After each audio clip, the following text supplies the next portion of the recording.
jangeen jëf ci ànd bi ak télévision Futurs Médias xibaaru digg bëccëg bi la ca gën a fës ñu téye woon démb ñi fare ci ku jëkk politique gi njiital parti ku ci mel ni Idrissa Seck Thierno Bocoum Malick Gakou ak ñeneen mujj nañu leen nag bàyyi tey ci suba ñoom ñooñu nag gannaaw ba nga xamante ne rek kon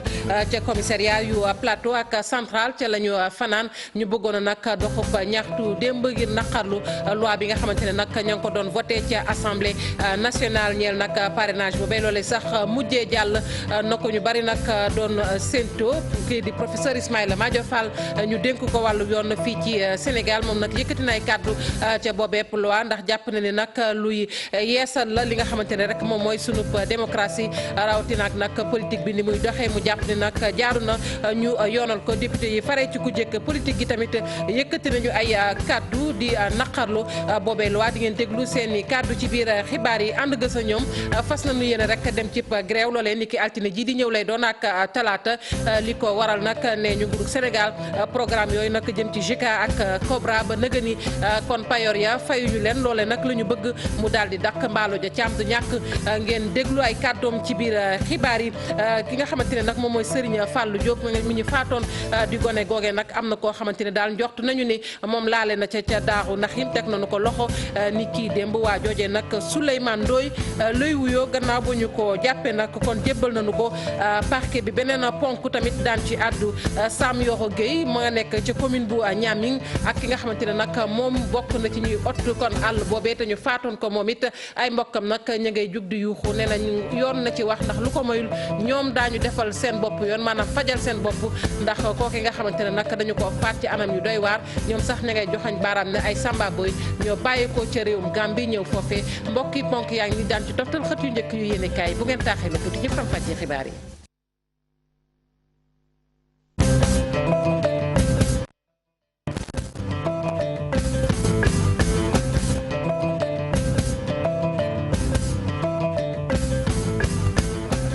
dalee nag jàmm ci xibaaru digg bëccëg bi ñu tàmbali ko ak njiit yi fare ci kujjeek politique gi ñu tegoon leen loxo démb ku ci mel ni nag Idriss Seck Thierno Bocoum Malick Gakou ak ñeneen ñi nga xamante ne nag kon fanaan nañu ca commissariat yu plateau ak central tey bàyyi nañu leen tey ci suba teel la ñu leen mujjee bàyyi nag gannaaw ba ñu leen jàppee ñu fanaan ca commissariat yooyu ñoom nag démb dañoo namoon rek amal doxub ñaxtu ngir naqarlu loi boobee nag jëm ci parrainage bi te ñu ko doon wote ca assemblée nationale ci loi boobee nag la ñuy des di wax ak jëwriñ ji nga xamante ni moom la ñu dénk wàllu yoon fii ci Sénégal di professeur Ismaïla Madior Fall àdduna nag ca loi boobee moom nag la mu ca gis mooy njariñ kese la ndax loolee dafay ñoŋal suñu démocratie waaye tamit politique bi fu mu toll fii ci Sénégal jot na nag ñu segg bu baax a baax Ismaïla Madior Fall ñu teewlu ay kàddoom ci micro Alassane Ba. parrainage bi donc li muy visé mooy léegi sénégalais bu mu munti nekk soo nekkee candidat indépendant wala nga nekk candidat wu parti politique da ngay dem ci ci say concitoyen dootul xaalis parce que bu njëkk ba dañ doon wax nañ fixer caution bi dañ ko yokk dootul xaalis du parrainage des élus parrainage des citoyens la c'est-à-dire que citoyens yi ci seen bopp ñoom ñoo la wala parrainer pour nga mun nekk candidat te loolu nag dañ koy def pour toutes les élections et toutes les candidatures tey nag li ñu def loolu mi ngi aaju woon ci présidentielle bi parce que présidentielle constitution moom moo koy traité léegi dañu wax ne député yi ñoo def amendement bi ñu ne léegi Sénégal soo buggee nekk candidat à l'élection présidentielle da ngay am minimum 0,8% du fichier électoral général maximum 1%. loolu soo ko amee mën nga nekk candidat waaye ñooñu tamit di la signal dañu war a dëkk au moins dans cette région juróom-ñaari région ba pare région bu nekk war nga fa am 2000 signatures loolu soo leen ko gisee dañu bëgg rek candidature mun am mu nekk une candidature bu am assise nationale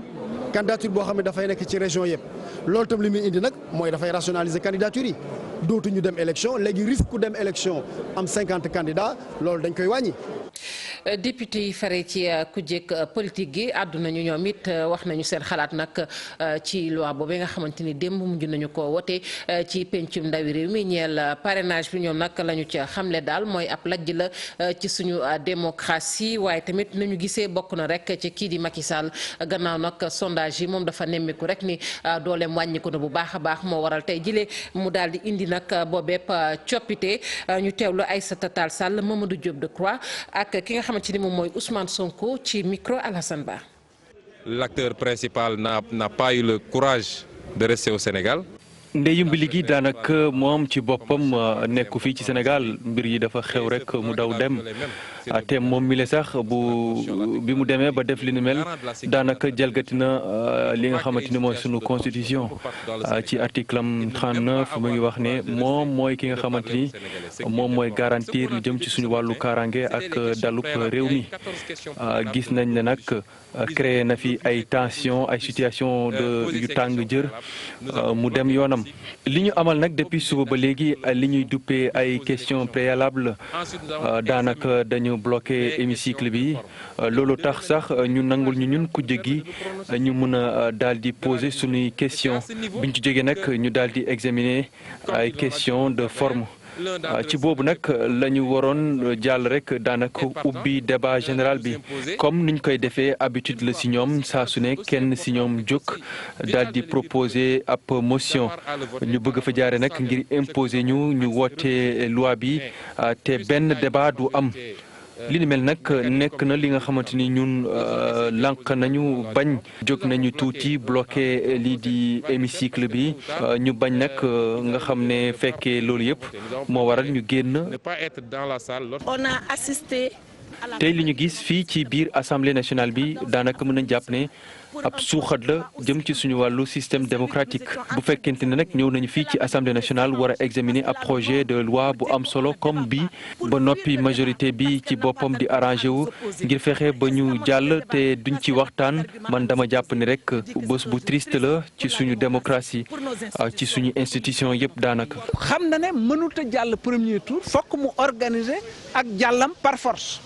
lii ñuy wax lépp dañuy defaraat affaire dañ koy yanjal dañuy permettre ñuy bokkul ci parti loolu yëpp ay lay la yoo xam ne amul bopp amul genn li ñu bëgg mooy li nga xam ne mënuñu koo jële ci réew mi ci askan wi ñu laqar ci ko ci ay loi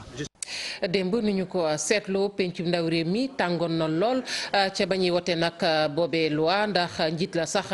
di Moustapha Niass dànkaafu na mboolem député ya ne képp koo xamante ne nag dangaa jalgati tëralinu assemblée nationale yoon nag daal dinay dogal ci yow ne nag diruk benn fan waratoo teg sa tànk ci biir assemblée nationale ñu teewlu ko Moustapha Niass ci micro Mame Biram Diouf. Le règlement intérieur me permet, lorsqu'un député trouble les débats ou viole un accord ou un compromis, de demander au colonel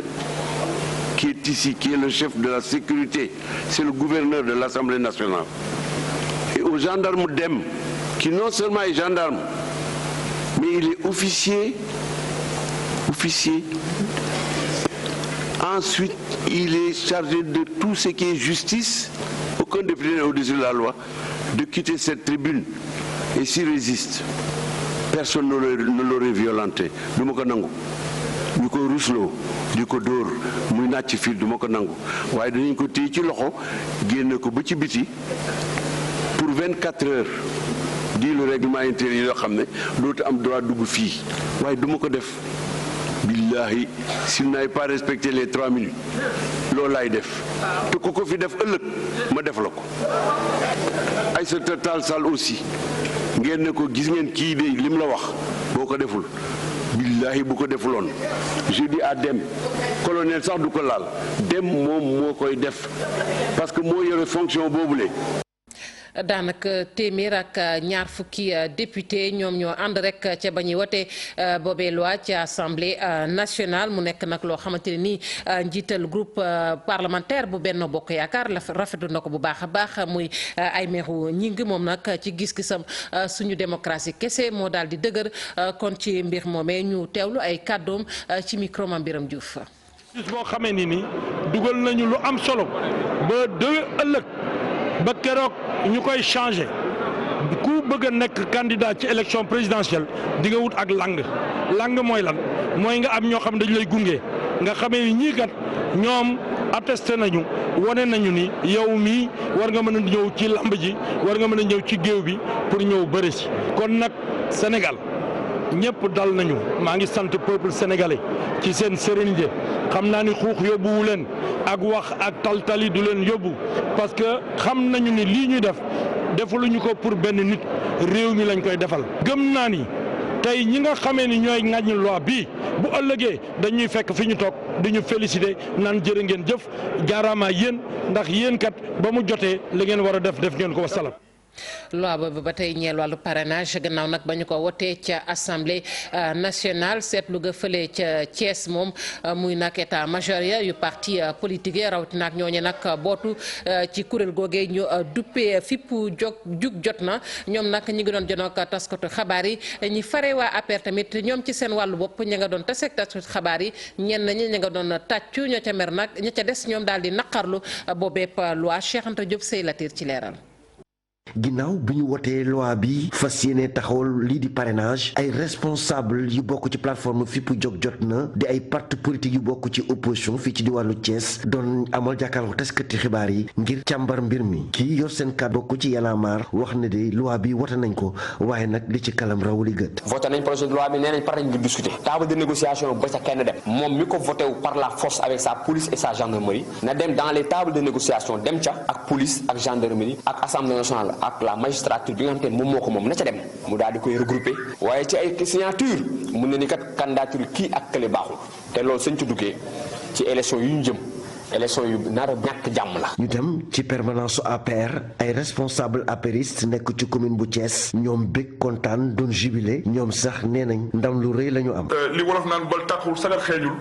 ça prouve nettement que ne boo ko comparaître ak le 23 juin nga xam ne tey day Sénégal appel bi mu lancé population bi mais taxawaay bi mu taxawu population thiessoise moo tax tey ñu doon woote à Thiès na nit ñi génn yàq dëkk bi taal ko génnuñu tey dañoo déglu appel bi mooy dañoo toog seen kër aussi suivre débat bi di wax ne aussi démocratie débat d'idées la démocratie du xastante du saagante du taali pëna parce que réew mi fi mu toll liggéey bi ci président Macky Sall di liggéey Sénégal. fii ci diwaanu Thiès ñi fare ci parti APR di tàccu bég ñeneen nit fare ci kujje gi mer ñoom ñu gis ne ñi ngi am lu ñuy waajal ci fan yi di ñëw. Cheikh Anta Diop ñu koy jaajëfal bu baax a baax niñ ko waxee woon ci ponk xibaar yi ànd gësëm nag ña ngay waajal ab grève banque seen yoxoo ci liggéey bi nee nañ loolee altine lay doon ak talaata ngir nag nguurug Sénégal taxaw nag ci la ñuy ñaxtu boobu ba tey Mballo Dia Thiam mi ngi ci buumu jokkoo bi Mballo Dia Thiam maa ngi lay nuyu. waaw maa lay nuyu ak Bintu. ma ngoog ngeen fas yéene gësëm ci altine ji ak talaata ji ngir nag nguurug Sénégal kilifa yi gestu ci li nga xamante ne boobu ba nëgë ne yéen a ngi koy ñaxtu ndax mën nga dellusiwaat ci li leen fas yéene yëkkati altine. waaw du altine talaata la ak àllarba la. talaata ak àllarba ñaar fukki fan ak ñeent ak ñaar fukki fan ak juróom ci weeru avril 24 25. waaw mais li ko sabab nag mooy dañoo bëgg gouvernement bi. non seulement mu rembourser payooru personnel u JICA bi waa JICA ak personnel Cobra bi mais aussi dafa ne woon dina virer tranche subvention hôpitaux yi daal di fay boru CMU bi fay motivation bi loolu yëpp dafa si leen dafa ne woon vendredi ba le pass na def virement yi li ci des nag moom mooy ñu ubbi négociation yu sérieuse ci affaire régime indemnitaire bi parce que fu mu nekk nii dafa jël benn catégorie jox leen régime indemnitaire yokk leen âge de 65 ans te loolu yëpp amoon nañ ci ay accord mooy ci âge 65 ans waxu defu ci dara maintenant problème mu régime indemnitaire bi moo ne woon nañu taaxirlu moom dina ko lijjanti jox ñu régime indemnitaire bu am solo waaw léegi nag gis nañu def ci loolu yëpp lenn moo tax nag comme que suñu préavis de grève bi ñu déposé woon le 27 décembre dañ ko ni woon mu appliquer accords yi te ñoom ñoo ni woon ay accords yu réaliste et réalisable nañu appliquer accords yooyu ubbi négociation sérieuse ci régime indemnitaire bi ak sur la question de la retraite loolu moom moo sabab le 25 avril ñu war a def grève sur l'étendue du territoire avec le respect des urgences et du service minimum te defe naa ni marche bi amoon na solo loolu ñëpp yëgoon nañ ko le 18 bi nag politiciens yi xëy na ñoom ñoo tax ba suñu kii bi actualité boobu moo ko réeral wante le 18 bi passé defe naa ni benn service fonctionné wul parce que lu mat 1400 postes de santé ak 16 centres de santé ak lu toll ci ay 34 hôpitaux def naa ni fonctionné wuñ te loolu rek doy na sëkk comme avertissement. Mballo. waaw lan ngeen njoxtu ni xëy na moo tax yëf yi yeex ndax gis nañu seen ndaje bu mujj bi ak kilifa yi waxoon ngeen lu leer ba tënk ko ne àjjuma ji weesu suma jumulee da ngeen tàmbali rek fay li nga xamante ni moom mooy loolu ngeen payoor yi daal. waaw ci biir salle bi la ñu kilifa yi wax ni virement yi commencé na. ndeke ñaari weer rek la ñu fay waa plan Cobra ñaari weer ba ñu laajee ministère bi dafa ni ñaari weeru état la defoon def na yeneen état yeneen weer yi donc loolu sottiwul JK bi ci boppam dañ ñëwoon vendredi bi lundi au plus tard premier ministre dana waxtaan ak ñeneen ñi pour ñu libérer 4 milliards 900 yi pour que li def ci année 2018 kenn dootu waxati salaire u Cobra kenn dootu waxati affaire u JK ba léegi jotuñu donc hôpitaux yi aussi ñu ngi sonn ak CMU joxuñu leen dara premier temps subvention yi ñu jotoon sax dafa am loo xam dañ ko cee fell donc loolu mooy wax bi donc fu mu nekk nii structure yi mënatuñu dem mënatuñu dikk engagement yi ñu waxoon. mais est-ce que ñi bénéficié wu est-ce que kon CMU ñi ngi wéy ba tey di joxe service yi ndax ni ñu ko waxee nguur gi yoral na leen xaalis boo xamante ne ba ndëgën ni kenn jotu ci. mënuñu ko def parce que li nga yoroon akas néew mooy li nga xam ni mooy participation populaire bi mooy ticket modérateur bi ak bénéfice médicament bi moo taxoon structure yi di tourner waaw plan Sésame hôpitaux yu mel ni yu mel ni ay principal ak ogi fi nekk sonal na leen bu ñu boo demee aussi ci CMU ci boppam PNA bu ñu demee amel ko 13 milliards ba ñu bëgg a def dialyse sans rein artificielle mënuñu ko am loolu dafa garaaw ak yeneen hôpitaux yi nga xam ne li ñu leen amel ci alal dafa bëri donc CMU bi ci boppam ñu dégg naa ñu ngi liggéeyanti ay 2 milliards lan la mën a sottal ci lu ëpp ay 24 et quelques milliards. loolu xaalis bu takku la bu ñu ko deful depuis loolu depuis 2016 la dernier trimestre 2016 2017 bi gisuñu dërëm ba fu mu nekk premier trimestre 2018 mi jeex na tàkk ba ñu dugg ci deuxième trimestre. loolu dafa métti trop structure yi mëntuñu dem. personnel bi mënul fayeeku voilà ok. jërëjëf ñu koy jaajëfal bu baax Mballo Thiam ñuy fàttali rek ne kon grève boobee talaata lay doon ak àllarba bi ñu dëkkmal ak waa ànd gësëm di nag liggéeykat yooyu fare ci waa kër docteur yi fas yéene rek kon yëgluwaat ngir nguurug Sénégal daal di nag jëfee la mu leen digoon. ñu àddu nag ci mbirum Serigne Fallou Diop di gone googee nag ñu fëkkoon ba gannaaw bi nag ñu faat ko ci anam yu doy waar am na nag ku ñu joxte ni laale na ca yëf ya ca Daaru Nahim la benn waaye nag mujj nañu ko sax teg loxo démb ma ngay wuyoo ci turu Souleymane Ndoye moom nag gannaaw ba ñu ko tegee loxo kon jébbal nañu ko rek parquet ba dañ ci ànd ak Ousseynou Thiam. weer gannaaw ba ñu fekkee gone gii di sëñ Fallou Diop fële ca Daaru Nahim guy murit Tëngéej nag police nag am na koo xam ne kii teg na ko loxo ñu njort ne moom moo def mbir mu ne mel muy wuyoo ci turu Souleymane Ndoye am soxna am juróomi doom démb nag la ko lii di élément commissariat urbain bu Rufisque nag teg loxo ci ngoon gi laataa ñu koy jébbal directement kii di procureur. ay waxtu gannaaw tegu loxo kooku ñuy njorte ne moom moo def mbir moomu naskan woon nag wutaliwaat kër sëñ Fallou Diop njaboot nga xam ne nag mi ngi ñaan justice nee nañ dañu bëgg avant ñu ci yéey yàbbi rek bàyyi enquête bi wéy ñu gën cee xam kii di suspect bi nga xam ne bi teg nañ ko loxo nag amoon nag ay relation yu baax ak njabootu kii di sëñ Fallou Diop ci ay seede yu ñu fa am sax kii di bébé sëriñ Fallou daana fréquenté kër googu daan fa foo ak ñenn ci ay doomu kii di suspect boobu di Souleymane Ndoye ca Daaru Nahim nag wax ji bëri na lool waaye nag ñu ngi xamal ne depuis ñu door lii di enquête bi nag am na ay soupçon yu metti nag yoo xam ni rek tegoon na ci ndoddu lii di njabootug Ndoye gannaaw sax am na ci sax ay yenn ci convocation yoo xam ni wuy na ko police laata ñu koy teg loxo démb ci ordre ki nga xam ne nii moom mooy procureur jamono ji tegug loxo suspect boobu di Souleymane Ndoye nag daanaka moom moo nekk ci gémmiñ yëpp fii ci diwaanu Tëngéej ñu fàttali ko bébé Serigne Fallou Diop boobu ab néewam ñu ngi ko gisoon fukki fan ak juróom-ñeent ki weeru mars wala ñu génn nag gannaaw juróom-benn fan yoo xam ni dafa réeroon ay mbokkam. gannaaw Tëngéej ñu yegg ba Sam Yoro Gueye ma nga nekk nag ca commune bu Niaming foofe nag la ñu rayee woon kenn koo xamante ne nag bokk na ci ñuy ottu àll ba foofe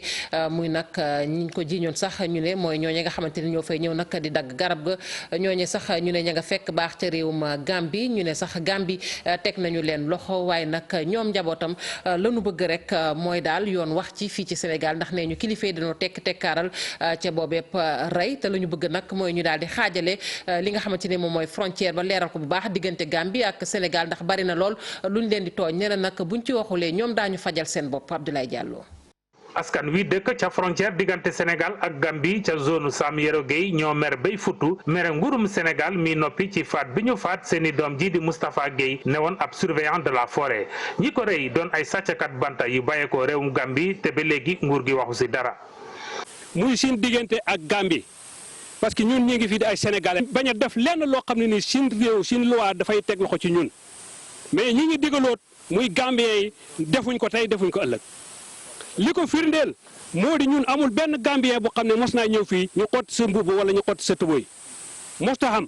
ñun nag ñi ñee dóoral fukki xata ngi ñi ñee dóoral li ci mujj tey mooy rey xam naa loolu dara passé wul ko rey foofu la yëpp xem bu ñu tooñee ñu ne muñ leen tëxi nañ ci muñ gi tëxi nañ te ñoo leen daqaar rey ñoo leen gën a am pexe ndax ki rey Tafa muy juróom-benn nit kenn ku ne jàpp nañ ko am naa ci ay seede. ñoo ngi réclamer ñu reddal leen frontière bi ba ku ne ci ñoom xam fa nga yem te nguurum Sénégal dimbali leen ba ñiy faat Moustapha Gueye te nguurum Gambie teg leen a loxo mbir mi gën a leer ci seeni kaddu bu loolu amul ñoom pare nañu fay. nañu nguur gi jàppale ñi li ñu gën a hiteel sax nañ ñi wan frontière bi parce que weerante moo fi am Gambien yi ñi ne ca Medina Yoro fu la frontière bi yem te ñun liñ fi fekk sin maam yi frontière bi mu ngi xem ca jaaxanka xeer yaa ngi fay tegee lépp a nga fa kenn réeré hut ko loolu yëpp bëgg provoqué saytaane ak musiba moo tax nañ ñi daggal frontière bi carrément ñi xam ne lii Sénégal ko moom lii Gambie ko moom loolu la ñuy def jàmm xam bu ko du jàmm do xam dañ bëgg mu jeex mënatuñ koy muñ tey mënatuñ koy muñ suba liñ ñaan suñ gouvernement mooy na ñëw xottil ñu frontière bi mu leer ñu ren nag mënuñu may kenn muy bay benn mètre ci suuf si Sénégal bakkan di ko fekkee ñun ñëpp daañ dee ba jeex su nguur gi ñëwee baax na su nguur gi ñëwee ñun ñu ngi taxaw nekk suñ nguuru bopp duñ tooñ. dañoo amal point de presse ca biir àll bi fi ñu faatee seeni mbokk moomu Moustapha dem na bay ci ginnaaw ñetti soxna ak fukki doom ak juróom. bis bi nga xamante ne nag moom la ñu jagleel taalibe yi tey jii la ñu ko màggal yemook ñaar fukki fan ci weeru avril solo si nag mooy nu ñuy fexee rek ba gone yépp ñi ne ci mbedd mi taxawaalu ñu mën leen caa jëlee bureau bi nga xamante ne nag moo bànkaasoo ci mbootaay xeet yi tey toppatoo ak yelleefu doomu aadama moom nag moo daal di amal ab lël daal ci boole nag jëriñ ji nga xamante ni moom la ñu dénk lépp lu jëm ci biir réew mi jëriñ ji ñu dénk wàllu yoon ak kër gi nga xamante ni moom la ñu dénk aar ak yelleefu doomu aadama yi fii ci Sénégal rawatina ak gone yi loolu ba nag lañ ca bëgg rek mooy sàq ay pexe ci wàllu woowee ñu teewlu kenn ca bureau bu mbootaay xeet yi ci micro Alhassane Ba. réew mi jël na ay loi ay dogal yu bari ci niveau international ak ci niveau national ñu gis ni yi mu jël comme ay ndogal dinañ ko sax ceytu ci niveau Nations Unies bu ñu ñëwee dañuy naan par exemple ñeenti at yu nekk. état bi war na dem taxaw ci comité bi ñuy wax comité des droits de l'enfant bi nga xam ne mooy ceytu ak yelleefu xale wax ni man kat ci sama réew li yëg laa fa def pour que xale bi nekk ci jàmm. léegi bu demee ci comité boobu comité bi daf koy defal ay recommandations parce que comité bi du yam rek ci li ko état bi di wax donc ñun ñu ne recommandations yooyu pour que état bi mettre ko en œuvre il faut ñu jàppale ko ndax direction de la protection de l'enfance mi ngi fi DSPS mi ngi fi direction des droits humains ñi ngi fi wante ku nekk am nga sa façon booy def ni noonu ngay protéger xale te coordonné wuñu ko de sorte que du am benn efficacité ba léegi président de la république wax na loi yaa ngi fi mais chaque fois boo génnee gis xale ci mbedd bi gis li leen di dal gis problème yi gis nañ fan yi ñu génn li fi am ci ay problème yëpp léegi nag ñu ne nañu woo ñooñu ñëpp acteurs yooyu yëpp nga xamante ne ku ci nekk rek da nga jóg pour protéger xale bi ñu ku nekk indi yow say méthode ñu boole méthode yi lënkale leen xool lu ci gën a efficace ñu jàpp loolu bu ko defee ku nekk yor document boobu ni document bii laay liggéeyi ñii la ñuy def pour génne xale ci mbedd mi buñ leen génnee fii lañ leen di dugal ku damm boobu dogal yii daan nañu teg ci sa kaw. mu nekkoon Aminata Kébé ab analyste la ci bureau boobee bànqaasu ci mbootaay xeet yi di saytu ak yelleefu doomu aadama ñu daal di àddu ci leneen muy téeméer ak ñaar fukk ak ñaar ci ndaw yoo xamante ni ay entrepreneur lañu ñi ay étudiant lañu tàggat nañu leen nag fële ca diwaanu Ziguinchor lu leen nag ngir ñu xam bu baax a baax ni nga xamante ne noonu la ñu war a doxalee ci bu ñuy nag créer entreprise muy nag sos kërub liggéeykaay mu nekk nag kon loo xamante ne lu am solo la bu nu sukkandikoo